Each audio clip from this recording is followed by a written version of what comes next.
The following is brought to you by the Starfleet Podcast Network, SPN The Spin.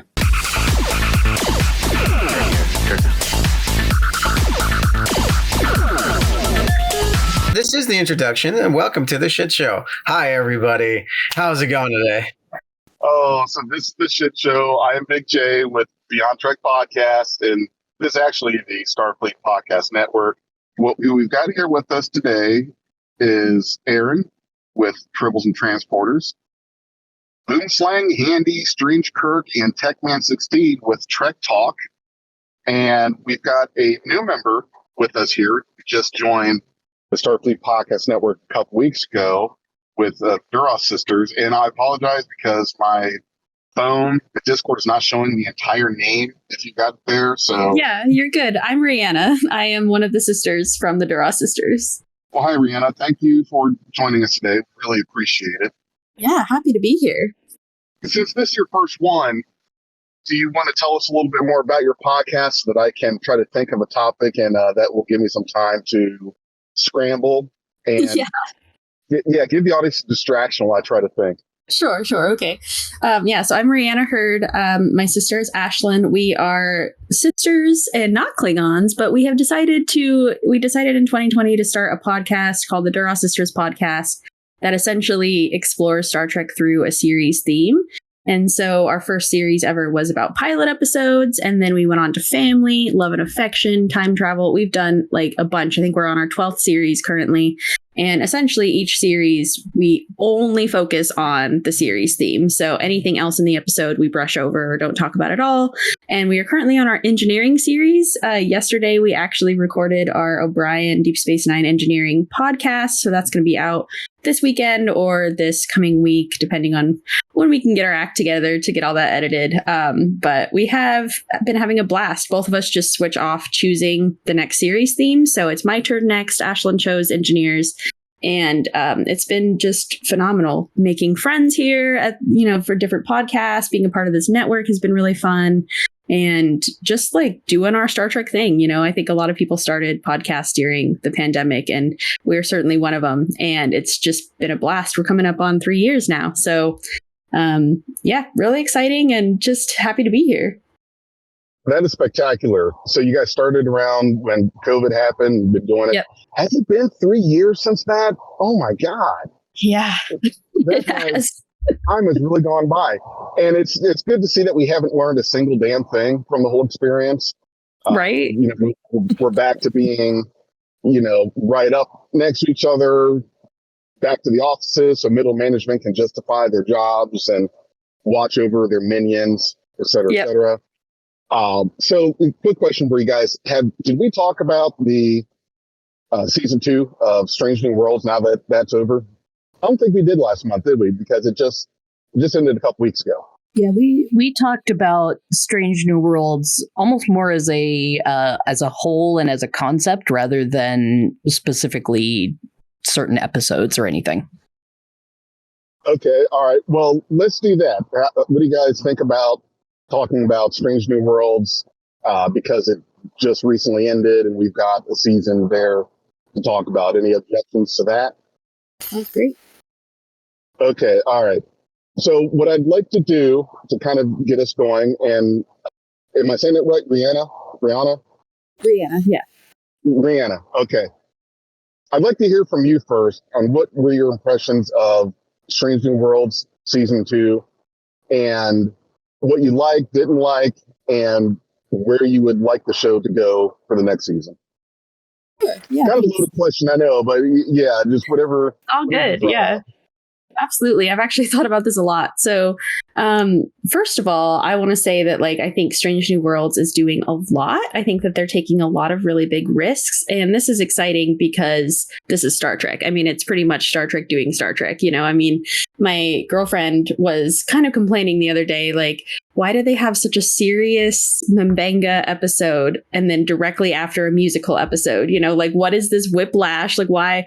And so that I went to Deep Space Nine and showed her oh, look, In the Pale Moonlight is right before One Little Ship or His Way or something, and so it kind of is just how Star Trek does Star Trek. And I think that as a fan who's seen all the shows and who's grown up with Star Trek, I'm so used to this that it wasn't really bothering me, but I've noticed a lot of my friends who have started with Strange New Worlds, like my partner's only seen a little bit of Discovery, like a season of Deep Space Nine, and then all of Strange New Worlds. And so she's not really used to the episodic nature of Star Trek. And so it's really interesting because I also have a friend who like literally started Star Trek with Strange New Worlds and is feeling very much the same way about the like whiplash between episodes, you know, the, oh my God, like you have a crossover and then you have this like war episode, you know, all this kind of stuff. And so I think to me, it doesn't bother me as much because it just reminds me of TOS or TNG, Deep Space Nine, really all of those shows that gave you these like really serious traumatic episodes and then like a really funny, goofy holodeck episode following. So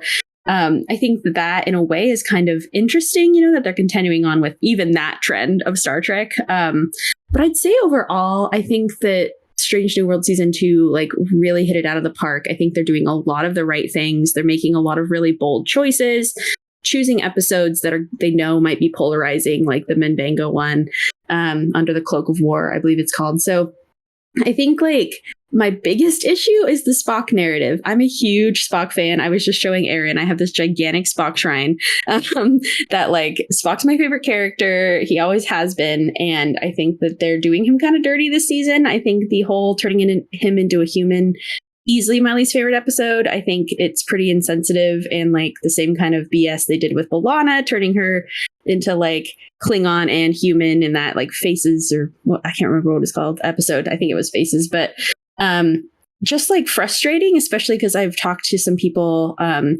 who are like mixed race and just get really frustrated by this sort of narrative that when Spock turns human, he forgets how to be a Vulcan. Like that's not like a biological thing, that's a cultural thing. And so I just felt like that whole episode is pretty dumb and like just a way to get easy laughs. And I'm sorry if people loved it. Like it's totally valid if you all did. Like I just, as a Spock lover, I feel like the whole Chapel and Spock BS and this nonsense that's happening is just literally diluting Chapel to a love interest again. And she's been this in TOS, and like we've seen Uhura get this whole treatment in 2009 in the Kelvin verse. And so I'm just sick of women being like devoted to love interests because this is what happens in so much media already. Star Trek doesn't need to pile on with that. Like we don't have Rick Berman and like sexist writing the show anymore. So why are we still doing this kind of thing? So I think that's my biggest complaint is the Spock to Pring Chapel BS love triangle that does not need to be there. Especially because we're about to add Roger Corby, which we know is going to end up being Chapel's fiance. So I don't know. I had qualms with that, but I think overall, Strange New World season 2 particularly is taking a lot of really interesting risks. They're doing a lot. They're trying a lot. And I like that. I like to see that they're kind of throwing everything at the wall and seeing what sticks and seeing what people really love. I think the trial episode was beautiful. Great way to sort of talk about Una and the whole Illyrian problem that Starfleet has and all of this stuff. So I don't know. I'm just like really excited for the continuation of Strange New Worlds. I think that they can be doing stuff better. Maybe making Ortegas more of a character, more Tegas, as I think Open Pike Night calls it. Like, please, we want more Tegas. And not just a like background where Ortegas is like kind of a bigot, because that's sort of the only like character examples we've gotten from her beyond like her just being a cool pilot. So I'm interested to see more of her in not just that context. So thanks for letting me blather on. I love Strange New Worlds. Despite me sounding like I'm a little critical, I feel like I'm more critical of Star Trek because, you know, we have a podcast about it. And like my brain just wants to pick apart and dissect every single thing about Strange New Worlds. And overall, I think they're doing a really great job, though. Well, there's nothing wrong with being critical and diving into those different points that you made. I think that that's what people like to hear when they listen to these podcasts, because I think that if everyone's just on the same, yeah, this is great, everything's good, well, that doesn't give you a whole lot of variety there. Yeah, so true. I do want to talk to our resident contrarian, Strange Kirk. What was your takeaway from this season?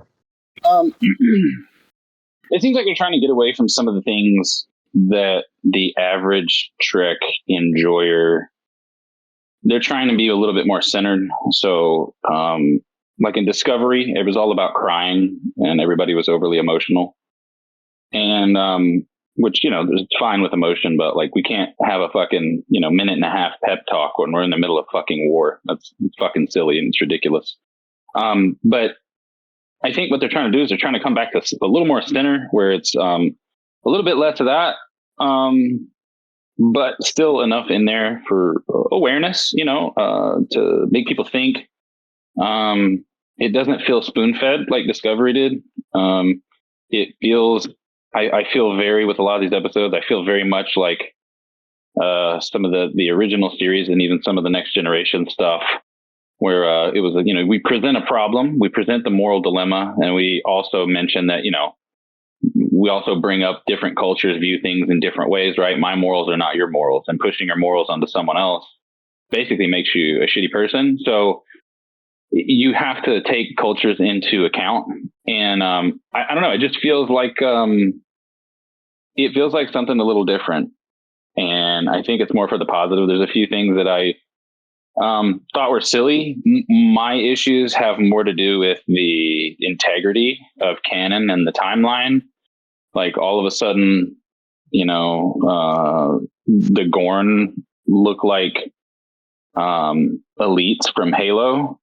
Like and we know about all this stuff, and somehow Kirk is going to end up smashing with La'an, but in the future he doesn't know who the hell Khan is, and the name doesn't, like Noonien Singh doesn't ring a bell.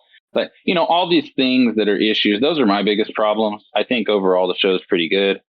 Again, I think maybe they learned a little bit from some of the mistakes that they had with the previous show.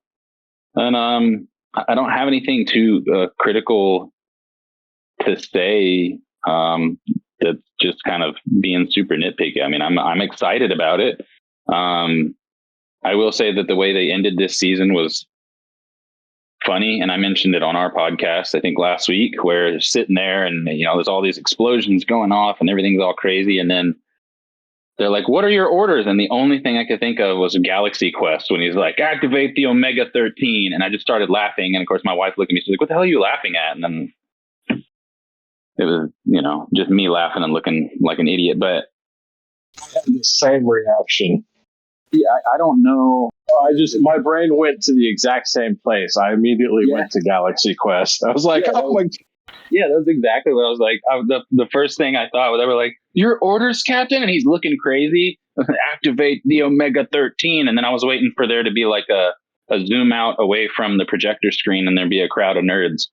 But I think it's really good. I did like the fact that they brought in Montgomery Scott. I think whoever that person is, I don't know the actor's name. I've never seen them before, and probably no one else has. But whoever that is, you can tell that they watched a lot of Kelvin timeline Star Trek.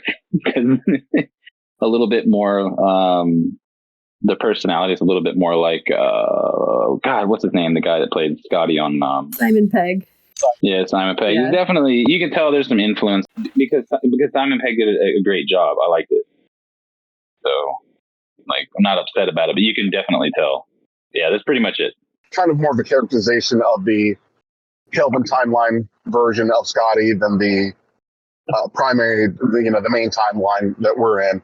And you raise a very good point when you were talking about the difficulty that we're going to have with La'an and all of her interactions with Kirk. And you're saying that they do all this stuff and somehow later he doesn't recognize Khan's name, even though he's supposed to be this historical figure. Not just her, but Spock, Uhura, everyone. Like, I think, well, and that's the thing, Big J, I think the key here is that we are going to have an issue with it. They won't. They'll just skip over it like they do in all their recent writings for the newer Trek stuff that's come out, right? They just, we're just fucking. It doesn't fit what we need, so we're just going to can that. So we'll have an issue with it. They won't. I thought the whole Kirk, not knowing La'an's name was because they were in an alternate timeline and because Earth he had grown up on was, destroyed and stuff. And so Khan never existed. For that, but like right now, like Lieutenant Kirk, when he visits the Enterprise, for example, he meets La'an right there, not the alternate timeline Kirk, but him. And yet he doesn't recognize the Noonien Singh name later, just like Spock and Uhura. Yeah, Spock would immediately, is like, if they were like, Noonien Singh, Spock would be like, Captain, we need to launch this bitch out of an airlock immediately. Like, Spock would know, like, we got to not do this. And you know what I mean? Like, we got to not do this. And Kirk would immediately know, like, dude, I like banged one of your descendants. You're fucking I'm shooting. You're dead. You're out. Get the fuck out of here. You know what I mean? Or they would at least, put some measure in place. But like, that's the biggest issue to me, which I like her character. I really like the Lon character, and I like all of the characters in the show. I just, it's going to be, I'm interested to see how they're going to try to do that. Or again, if they're even going to do anything, they're just going to be like, we'll just leave that alone. We're not going to touch that. And we'll just let people gripe about it. And we'll just pretend that we didn't create this issue. And then it won't be there. It'll be fine. Yeah, even little things too, like Mabenga, who later is just, he knows Vulcan physiology well, and he shows up as a doctor in TOS. Well, how did he get demoted from chief medical officer then? Like, I have a theory. I do have a theory, and I'm not really one of these fan nerd theorists, but it doesn't make sense because somebody brought it up, and I think we talked about it a week or two ago. Do you think he's obviously experiencing a lot of post-traumatic stress from the war and stuff like that? And as well as I do, Boom, we've had our conversations as people who suffer our own with said things due to various combat encounters. I can see where someone would eventually say, hey, I need to step away from being the head of everything, and I need to go to more of a less responsibility laden role. And people do that all the time, I can see that. There's a multitude of reasons why that would happen. I'm just interested if they're going to bother to explain some of these discrepancies. I don't think so. I don't think so. I think the whole thing here is that, look, it's a bit of a touchy subject, but whatever. I don't care. I'll be touching subjects all up. I don't give a shit. So here we go. Obviously, in the past few couple shows that have come out, they are appealing to a different audience. So people who absolutely love the newer shows, to include Discovery, are not going to be the same people who are absolutely in love with some other things, right? They're sort of shifting a bit in what they're doing. And there's not a problem with that. But look, you can't satisfy everybody at one time. So I think one of the problems we had with Discovery was some of the ways that they just painfully obvious ways that they forced some of the social issues into a place that it was almost like the script was already written. And then they were like, it's like the thing where, the meme where there's like, how can I fit this into my schedule? And it's like just seeing what you can remove, the block you can remove to fit that in. It's like they did that with some of the scripts. Like, how can I make, Burnham's long braids? How can we call attention to that? Let's take that out and put that in. It's like, it doesn't belong. It just sticks out. And so that's sort of where coming full circle to what I said about Strange New Worlds. That's the direction they took there. I think they realized that they pushed it a little too far in that direction. And so they came a little bit more to the center. So now it kind of more makes sense. But so here's the thing. There's not a problem with that. It's, once again, we've all talked about this. There's no issue with that. I think that people we need to get used to people being different 100%. The problem is when it doesn't it just doesn't fit. It's like when you're talking to someone. That's when they shoehorn it in. Then it almost belittles the point. Yeah, and we've all done it in conversation. Like a perfect example would be one of your friends is having something hard going on in their life, and you're talking to them, and they somehow figure out how to shift the way to what they want to talk about, and we let that happen, right? Because they need that. But it's like that's what they're doing in the show. How can we figure out how to throw this out there but they did a really poor job of it. And it seems like in Strange New Worlds, maybe they've kind of talked amongst themselves, like, okay, how can we do this better? Because it seems like they are. Well, I was going to say, I do agree with that. It does, at least from my perspective, feel like they're not trying as hard to make it explicitly about certain social issues, and yet they're still incorporating some of those things. The whole Una trial, for example. I do have a thought about the Spock thing. I was able to suspend my disbelief on how he changed a little bit more, because I mean, the science in Trek has always been a little out there. I mean, a musical subspace thing, for example. Sometimes we just, and with Spock, well, we know that the Vulcans are fundamentally a little different. Like they have a degree of psychic capabilities, stuff like that. And so for me, it wasn't too bad of a stretch to imagine, okay, if you've been fully altered, you're going to have like their entire thought process even may be a little different. Some of their physiology is going to be absolutely changed. I looked at it not so much as he forgot how to be a Vulcan as he was not processing things with in that way anymore. Like those faculties were stripped from him. Maybe the way that almost like we as people, like if I lost my eyesight, how I would suddenly have to start coping with the world hasn't changed. And yet because I physiologically have changed, I would have to cope with things in a vastly different way.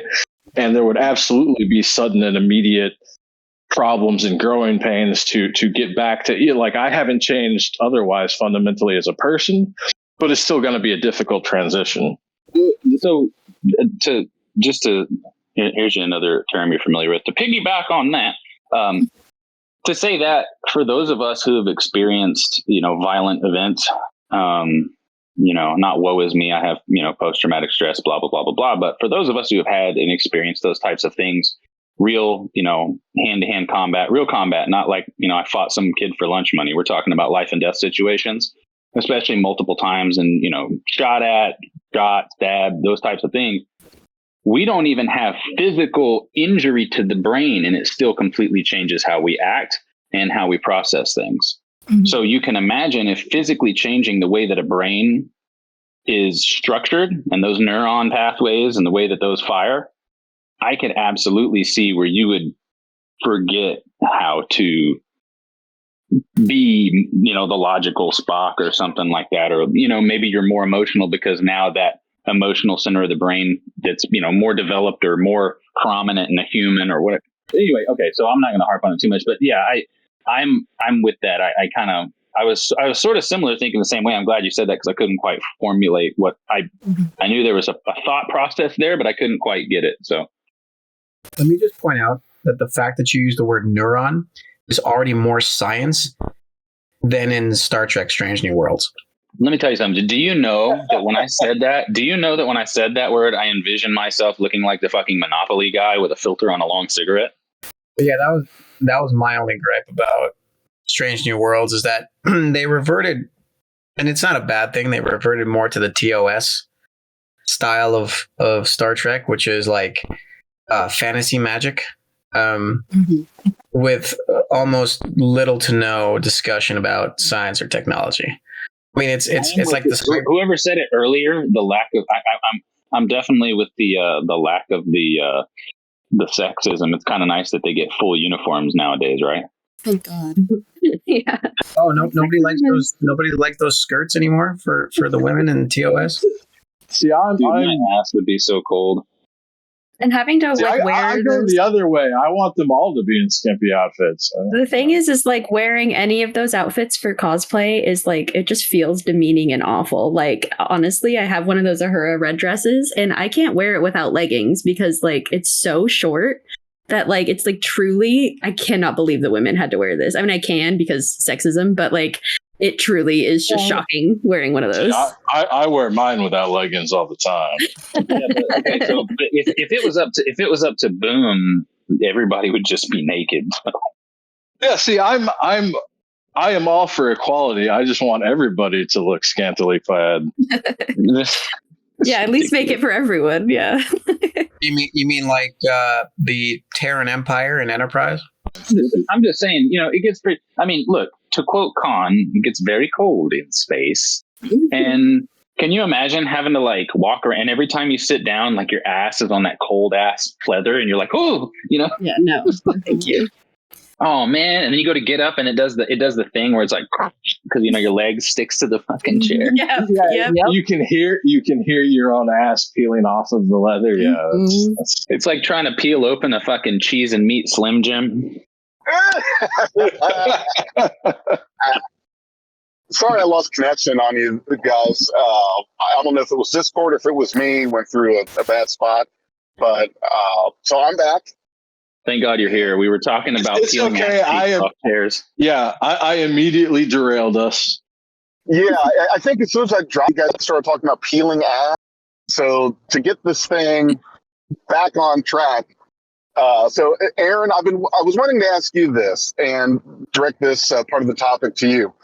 Okay. We talked about the issues of La'an Noonien Singh and Lieutenant Kirk, and how in the near future he's not going to recognize or be very much familiar with the name Khan Noonien Singh.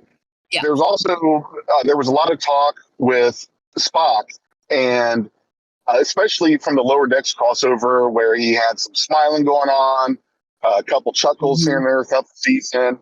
And everyone is just freaking out over, oh my God, that's not how Spock acts. He's supposed to do. And here's the thing that people don't realize, and I know I've talked about this on other forums. We are 9 years away from when we see Spock serving with Captain Kirk on the Enterprise. And I think that there are a couple of problems that have been set up here. And the thing with Mbenga is another good example. I think at the same time, we are both trying to reconcile that there is going to be a 9-year difference, and also that we expect to see a closer connection to TOS, and it's not there. Now, perfect example is Spock's behavior between now and how we know him. And even Boimler brought that up. Like, you are not acting like the Spock we know. Well, here's the thing, and here's a point that I made, is that there's probably a bad breakup that he has with Christine Chapel. He may get jaded in some way or another. And Mbenga may decide, I don't want to be chief medical officer, like Strange Kirk said, and he decides to kind of step down, or he's in transition to a different department. So what I want to ask you is, what is your take on us kind of as fans, both acknowledging and not acknowledging the fact that we've got some time in between this series and the original series, and we're kind of wanting the same thing. We want to have our cake and eat it too when it comes to what they're doing with canon and the time. Well, the first thing that comes to mind for me is the discrepancy we had between the Klingons in the original series and then TNG. And we have Worf come in, and he's completely different from the TOS Klingons. And then they kind of, alluded to, oh, there was this thing that happened and we don't talk about it. I think we're going to get some of that being sort of explanations for these sorts of things. I think we're also going to get things like if they ever do a direct connection between, say, Strange New Worlds ends with everybody is in position for where they are in TOS. We could end up with something like they get a selective memory wipe, or, something happens, because I have to admit, I haven't seen most of Strange New Worlds, but everything I've watched of it, I've enjoyed. Even the crossover with Lower Decks, I really enjoyed that. I wanted to see how they were going to do that crossover. And as someone who is not really into comedy, has no interest in Lower Decks, but understands that a lot of people do enjoy it, I really enjoyed the episode. I liked the way they did that crossover.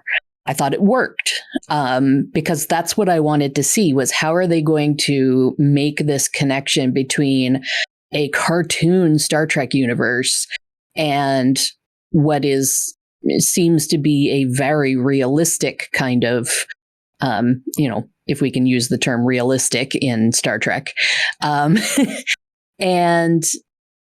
I thought they did it very well. Now, as someone who has only seen a couple of episodes here and there, I was surprised seeing the whole, in the recaps and that sort of thing, the relationship between Christine Chapel and Spock. And I thought, not sure I like that. Because of what I know of Spock and all that sort of thing. But then I had to remember, okay, well, I was also, I like the Kelvin universe stuff, so I was kind of okay with Spock and Uhura. I thought it worked. So, I had to allow the leeway there of, you haven't seen the rest of the episodes, so you don't know what they've done to set it up. Maybe you would like it if you knew. As far as, Spock turning completely human, this is my first time hearing that happened because I didn't watch the episode. But yeah, okay, I could see them playing off that sort of thing. And I do know the episode that Rihanna was referring to was the Voyager episode where B'Elanna got split into her human half and her Klingon half. Now, they both had the same memories and the same everything else, but because their brains went to the physiology of what they were, what their genetics built them to do, they kind of took with them the parts of their upbringing that were culturally theirs as well. So, Klingon B'Elanna was very bold. She was very Klingon. She was raised by a Klingon mother, but she had a human father. And so human B'Elanna was more human. Now, I don't know that I would necessarily go as far as like human B'Elanna became very timid and scared of everything and, say, okay, so all of her bravery comes from her Klingon side. That was a little bit of a stretch. But, Star Trek does that. It's done those things before where, changes happen and they may affect the character forever or they may not affect the character at all. I liked the analogy that Kirk made there about, those of people who go through things and you may not even have something physically happen to you. But it changes your mind. I've had that situation myself. I have, my dad had to have brain surgery and his personality is slightly different now that he's had brain surgery. So lots of little things like that can happen. But going back to what you were specifically asking about how do we kind of reconcile, how do we deal with it? I think we need to just say, okay, this is this segment of Trek. I'm enjoying it as itself and not necessarily cling super tightly to, oh, well, it has to link up with this. It has to link up with that. Because even the previous iterations of Star Trek haven't done that. I do think that Strange New Worlds is adding some complications that you may have to reconcile later. But, it may be the kind of thing where we get, Enterprise went back and showed the whole why the Klingons are different thing. So maybe somewhere else in the Star Trek universe is going to explain why we have these differences in canon and timeline and all of that. As for Discovery, I will say I've only watched a couple episodes of it, But my first reaction to seeing the Klingons was like, okay. We did this once before where we changed the alien species. But I think it didn't need to be done again, particularly with the Klingons. But that's my opinion. I didn't fall in love with Discovery, and I'm sure some people have. And, you know, they reconcile it. It works for them. Awesome. It's Star Trek. Enjoy it. Yeah, Aaron, I would love to. No, those people that love Discovery are just wrong. Oh, well, I do. So we'll have a fight. Ooh. Aaron, I would just love to dovetail off of that a little, and also, like, we have to remember that TOS, like the pilot, like the original unaired pilot, had Spock smiling and laughing at flowers. You know, like, this is truly, we are seeing a whole breadth of Spock's like growing up, you know, I mean, and we're getting more of that in Discovery. We got to see him a little bit as a child. And then of course we had those like TAS episodes where do you remember when he went back in yesteryear and like met his younger self? So like we get a lot of Spock growing up at these different areas of his life. And so honestly, like in a way, I don't agree with all the things they're doing with Spock. Mostly the relationship stuff I think is just like too much drama for one Vulcan, you know, like spread around the drama to every other character, please. Not the beloved character that we're all like, you know, really fixated on. But I do think that like the way that they're kind of having Spock sort of contemplating his emotions and trying to understand where he fits on the like Vulcan human spectrum, trying to reconcile, like he has so much issues with his dad during this time, like him and Amanda are like talking at least, but him and Sarek won't be talking until Journey to Babel, you know. And so I think that is a really important thing to remember, that like Spock smiling and laughing in Lower Decks crossover, like honestly not a big leap, because you know he's smiling and laughing looking at those flowers. He's like, we get to see a little bit of a different Spock presented, which I kind of like, because it is showing that like he's growing into the person we're going to know and love in TOS and in the movies, and then all the way into unification and TNG. And so yeah, I think that's really important. And one thing I will say about Discovery that I think like is also important is that like, yeah, they might be heavy-handed, but also so is all of Star Trek. Like if you think about it, starting with the original series,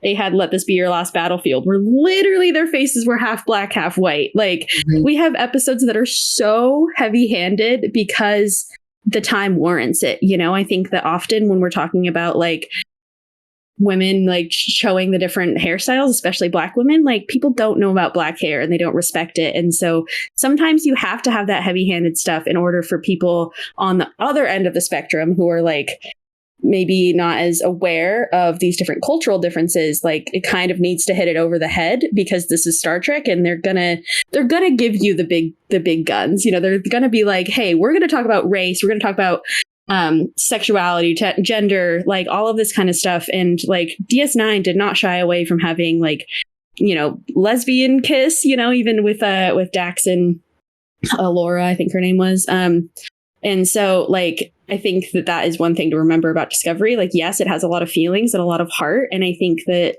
so does a lot of old Trek. A lot of old Trek has a lot of like, okay, we get it. Like, you really want to talk about race in this episode. I'm here for it, but like, I know what you're trying to do, you know, and I think Discovery can go to that length as well. But I think it's really important sometimes to have that.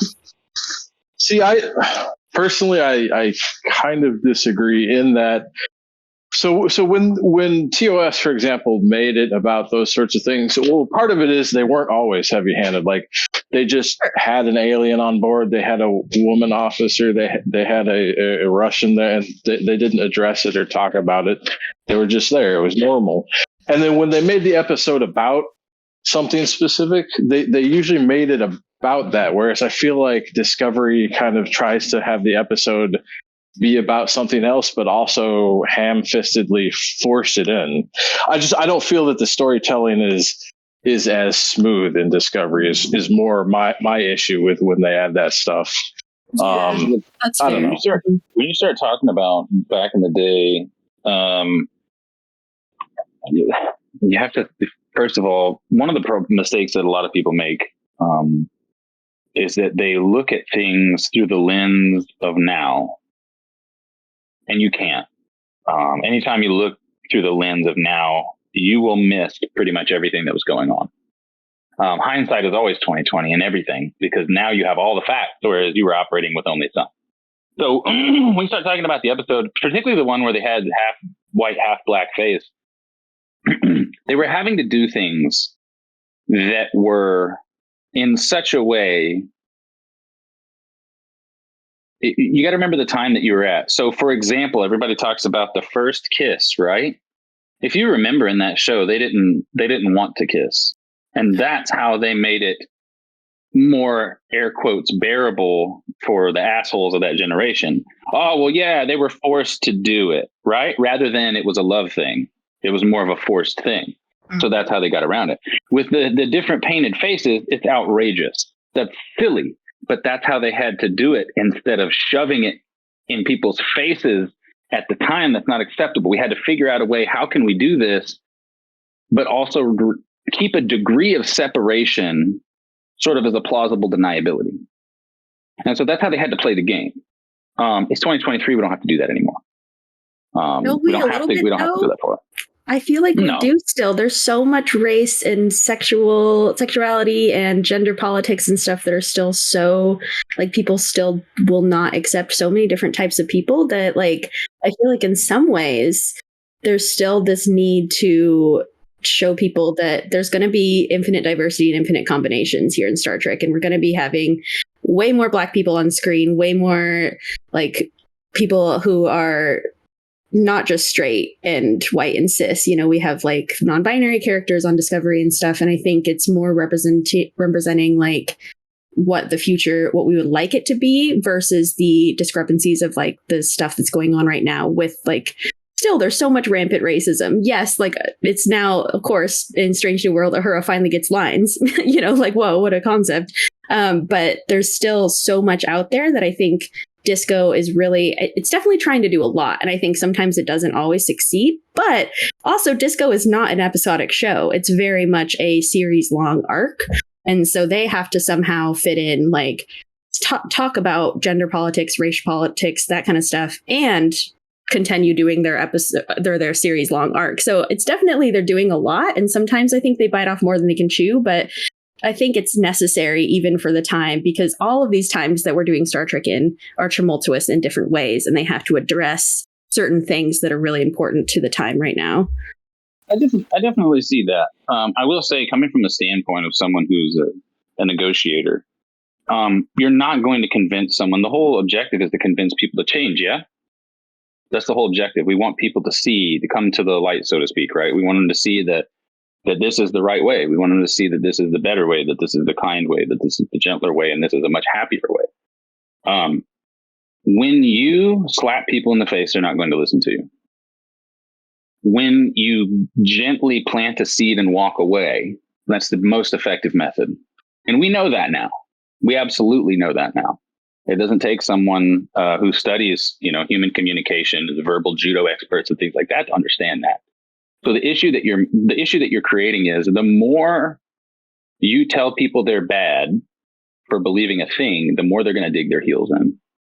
The more that you show people how positive something it is, the better people are going to become to come around, right? And this is true all the time. Not everybody can be convinced. Some people are just good people.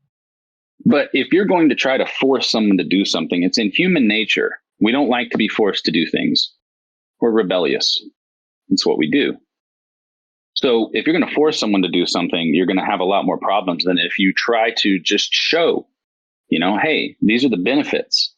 This is why we want to do this. This is what we've discovered. These are the facts that we have. And that's it. People don't generally change. Most of the time when you talk to someone, and everybody can think of an instance, I guarantee you, if you go back,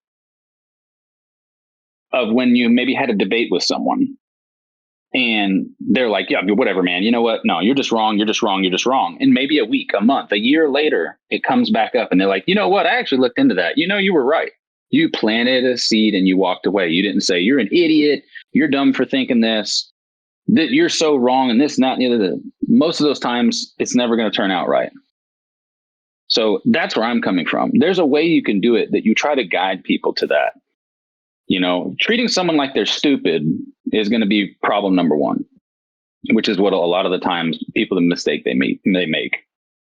Problem number two is when you are repeatedly trying to force something at someone in such a way we're saying this is wrong, this is right, this is wrong, this is right. People feel attacked. They get defensive, right? So how do we counteract that? Well, these are the facts, and this is what this. See, look, and this is an example, and this is the blah blah blah blah blah blah blah. It's a much better way to do it. Yeah, that's so fair. I really appreciate your perspective. I just don't feel like disco does that, but that's just my, feeling about it. Like, I always have felt like disco has to, they're not like subtle to the point of no one getting what they're trying to say, but it just never felt really like force fed or like hitting it over the head for me. But I think that's also just because it's kind of my type of show. I really love a good drama that has a lot of heart. Like it can do both. And I think that is something I really love about it. And also to just see myself in these characters has been like euphoric, getting to see a queer person on Star Trek that doesn't get killed off or doesn't, something doesn't happen to them. Wow, what a concept. So I think for me, that's really special. But I totally understand your perspective. And I know that disco is not for everybody. Like, it's definitely been very polarizing for people. I think an episode of TNG called The Outcast probably does a much better job of explaining a lot more Love that episode, transgender issues than all of Discovery ever did. Because to me, it was, the one problem I had with, the gender studies and whatnot with Discovery was, I think that character Blue Del Barrio that plays, who does she play? Or they, or whatever her pronouns are. Yeah, Adira. Thank you. Yeah. Adira, right? Mm-hmm. So they, and I hate this pronoun thing, they come out as they, them in the show as a non-binary character. But they are from the 31st century or 32nd century. And the concept of, right now it's 2023, concept that for 1100 years, you haven't figured this shit out is so mind-boggling stupid to me that I felt stupid seeing that scene. Like, I understand why that was there. Don't get me wrong. I understand why people feel the way they feel and how they feel accepted by seeing people that are like them being represented. But the fact that 1100 years have went by and this thing has never been resolved is just mind-boggling to me that people even think of this. Yeah. I don't mean to make it a Discovery bashing thing or whatever, but just I've always preferred the subtlety. Like, I like that even though we had this big issue with communism back in the day, that Chekhov was just there. It wasn't a conversation. I would have preferred that for this, like that they, them, we're just there. Just treat them like a person. Like, we don't have to draw a spotlight to it or anything. If you show that they are like the rest of us, they're just humans, like it's totally fucking normal, and let them be there and be people, then you acclimate people to that idea, rather than spotlighting it so much. It does the whole movement and more of a disservice to point it out like that, because people get sick of hearing it and then they just dismiss it out of hand. Does that make sense? Well, I think so. I think one of the dilemmas that you face is that there's two things here. We want to draw attention to people who are not, as she mentioned earlier, as people that are not maybe familiar with it, who are not exposed to that, who are, for whatever reason, they have an aversion to it, and everybody's entitled to their opinion. If they disagree with it, disagree with it, right? Whatever. But so we have this thing where we want to try to, I hate to use the word convert, but it's like the best, most basic word I can use, right? We want to kind of like get these people away from this very old, single-minded way of thinking and say, hey, look, whether you agree with someone's life or whatever, that's a human being. You treat that person like a fucking human being. Whatever. That's great. And I think that is also... and again, I'm not there's a disclaimer, right? I'm not a part of any of these. I'm a white guy with blue eyes, right? So from the outside looking in, it's like, how do we do that while also accomplishing bringing people into the spotlight who historically have not been able to have one. So how do you balance that, right? Like, and it's very difficult. So being critical, of course, is one of those things, because I'm saying, look, all I care about is my experience, right? I'm a human being. I'm selfish. We all are.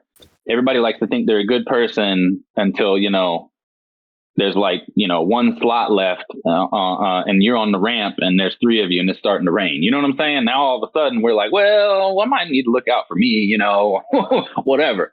So I think that there's an issue there that you find where how can we put people into the spotlight who have never been able to have it and show some sort of representation, which needs to be there, while also normalizing it, right? Because if I point it out, look at, like in Discovery, like Big J said earlier, look, the black woman with black hair. Everybody look, are you looking? Let's stop the show. Are you looking? Look at this. This is normal. This is okay. Some people are like, that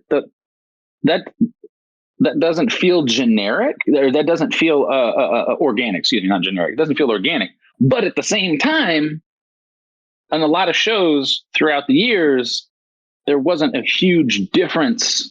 There wasn't, you look at a lot of the hairstyles and a lot of, think about a memorable hairstyle. They all run together, right? It's all pulled from the same book. So how can we do that? So I appreciate that. And I think the issue that we're running into is you have people like Boom and I, who Boom's probably a lot smarter than me. I think. I don't know. He's kind of dumb on here, but I would assume in real life he's a lot smarter than me. No, I'm an idiot. So, I mean, he went somewhere for 4 years and got a piece of paper. So there's something going on up there. So we like to fancy ourselves more of a sort of a, I don't want to offend anyone, but like more cerebral kind of, we like to think, we like to be challenged. We like to be able to, we don't want people to show us the answer. We want you to give us the tools so we can arrive at the answer ourselves. And then you have other people who kind of like, can we just get to the point? I don't want to, you know what I mean? I'm like, I don't want this to be like a murder mystery, dinner. Like, I just kind of want to watch the show and be entertained. If you just suck at showing your work, just saying. Dude, that was dude, exactly. It's one of those things like, so what's the answer? Like, I mean, this is the answer. Well, how did you get there? I mean, is the answer right? Yeah, but you got to show your work. Well, go fuck yourself. I got the right answer. It doesn't matter. So that's that's an ADHD cross to bear, I guess. But there's a lot of stuff in between. And I think that's why these conversations are important, because I don't necessarily think anybody's wrong. It's how you enjoy the content that you want to consume. And so as a show creator, as a show writer, how can I try to appeal to everyone in the room? And that's why I feel like of all the Trek that has come out recently, I think Strange New Worlds is doing the best job of that, because there might be some things that I'm not necessarily into. There might be some things that you're not necessarily into, but most of the time we're going to meet in the middle somewhere. And so I think they're doing a great job. Anyway, that's it. I got to jump off here. That's actually kind of a good segue into New Trek as a whole in general. A lot of it is, if you watch a lot of TNG, Deep Space Nine, Voyager, there's a lot of this formulaic scientific discussion about showing the work to get your desired result. All these things with slipstream drive or enhanced warp capacities or recalibrations or whatever. None of that shit happens in Strange New Worlds. Like there's so much less science, or at least science babble, that to me it was always like, part of it is, this is a science. I like the nerdy shit. This is a science fiction show, right? And there's a lot of fiction, a lot of fantasy, which is fine.